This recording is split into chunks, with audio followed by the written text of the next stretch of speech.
Welcome to Artistic Entrepreneurship, where we teach artists how to run their artistic career like a business. In today's episode, we are talking about how opera singers need a parallel career and how we can actually unlock financial stability. For those of you who don't know me, hello, my name is Jordan Schreiner. I'm an opera singer, voice professor, entrepreneur, and I teach people how to build businesses alongside of their singing to take the financial pressure off of their art making.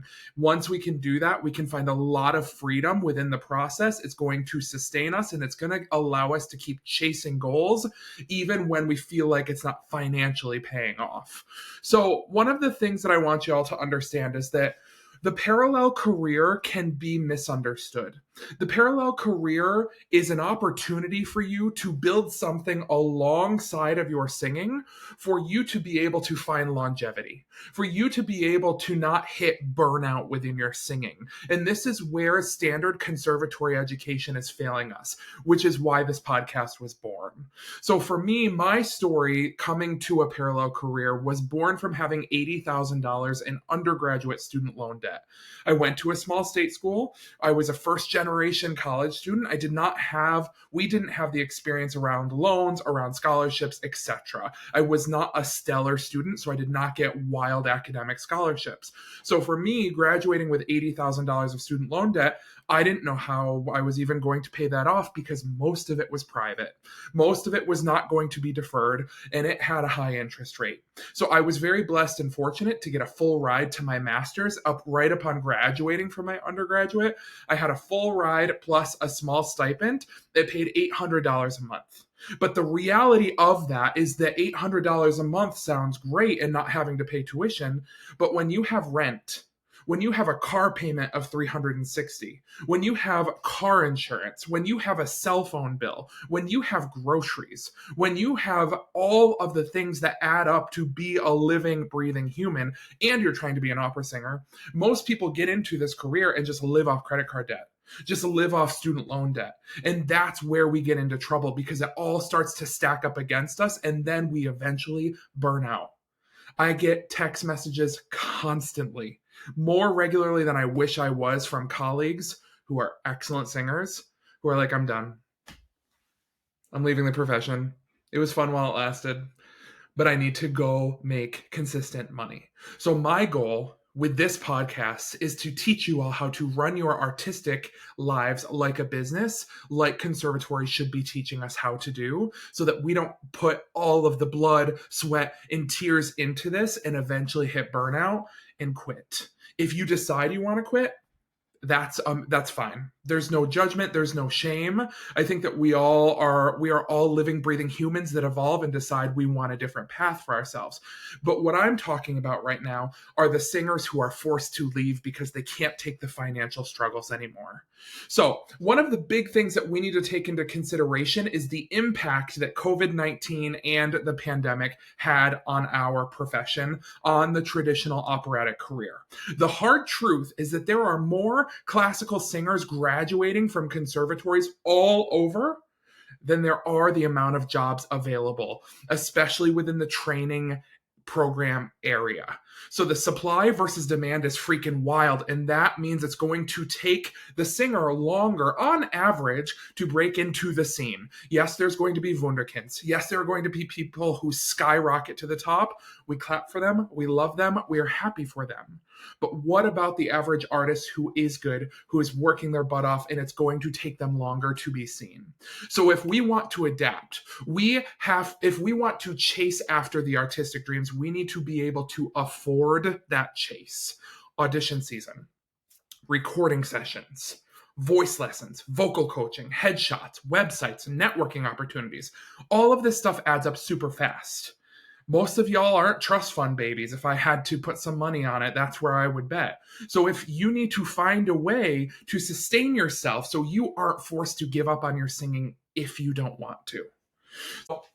So let's talk a little bit more about the concept of a parallel career. So let's say you break into the cycle of singing. You break into the system, you start singing regionally. First off, congratulations. You've worked your butt off. You should be beaming with pride. We're all cheering for you, clapping for you. We should all be happy for you. What each and every one of us needs to prepare for, again, that is not taught well in our education system, is how to prepare for the irregular income. So part A of the coin, the first side of the coin, is that breaking into the career is difficult. So we need financial stability so we can keep going to audition season, so we can keep studying, so we can keep developing our craft. Now, the other side of the coin, part B, we are looking at now you've broken into the system. You are singing regionally. What do you do in between contracts? What do you do when you get offered your dream role that you really need to propel your career, but that contract does not even pay all of your bills for that 4-6 week contract, whatever it may be? This is what we need to be preparing for. Gigs come and go. Your pay is going to vary.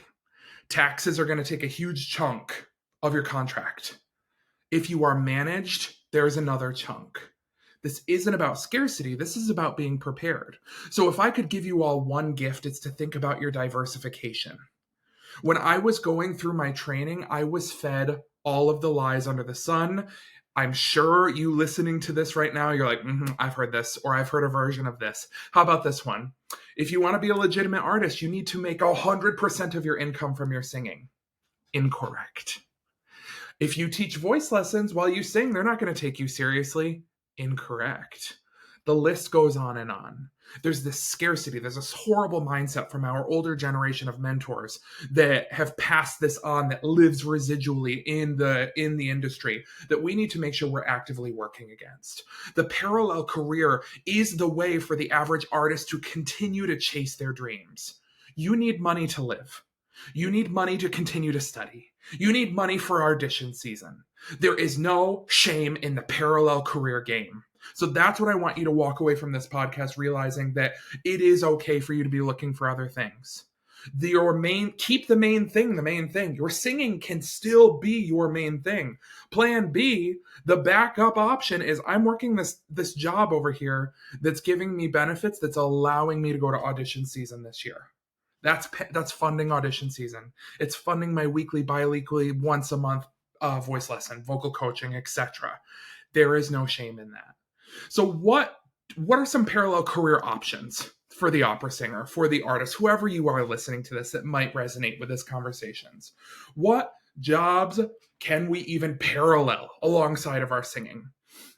The first thing that comes to my mind, especially now in 2023, moving into 2024, is think remote first. It's not going to be an option for everyone, but look remote first so that you can take it on your gigs with you. What is going to travel well? First thing that comes to mind for me, my area of expertise is online teaching voice. I'm very blessed to have a roster of singers all over the world. So for me, that's one of my side hustles, my parallel career that has funded my singing. For you, maybe you don't want to teach voice, which if you do not want to teach voice, if you do not feel skilled in that area, I am all for people not going into teaching if you don't want to teach. It is not something that you should just be going into to collect a paycheck. It should have a passion attached to it. So please hear my heart on that. I'm not trying to encourage you just to go into teaching. Looking for income, it should be a passion with an income attached to it. But maybe you are really good at music theory. Do you know how many students in the undergraduate space are scrolling TikTok right now and are also failing music theory? Y'all, I teach all undergraduates at the university I teach at. They're all struggling with theory. This is not an opportunity to take advantage of students. This is an opportunity for you to provide solutions for the students who are scrolling TikTok right now. If you were to go on and create a TikTok channel that was fully focused, the niche was music theory brought into 2023, into 2024. Taking the concepts and making them a little bit easier to digest, making them relatable, because you have been in that class probably more recently than the professor who's teaching it right now. So you create valuable content, and then you have a link in the bio where people can set on a Calendly or something equivalent, and you tutor them at blank dollars an hour. They get value from their content. They go, I've learned more from his or her or their 6 TikTok videos than I have all semester from this professor. I'm going to invest X amount of dollars so that I can pass this final so that I can move on with this class. That's freaking value. And there is a prime business opportunity for you. So if we can start to think outside of the box, if we can start to think entrepreneurially, I can promise you that you have a skill that you have worked your butt off to develop over your time of developing as an opera singer or classical musician, any type of musician listening, that you could monetize right now and provide value to someone and collect cash on it, respectively. You could do the same thing for music history, etc. Maybe you are someone who is more creative. You don't want to teach, you want to create. You want to use what you've already done and do it in another form. What if you were to create operagrams? Have you ever taken 5, 10, 15 minutes to scroll through Fiverr, scroll through Upwork? You could create a whole page on operagrams, personalized happy birthdays. You know how much money you could be making if you sell 5, 10, 15 happy birthdays that are personalized to someone? How much time does that take you?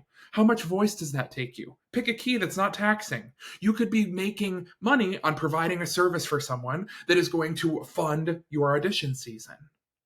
Maybe you are someone who wants to start a YouTube channel. Maybe you want to go the content creation route, more of the influencer side of things. There is money in that.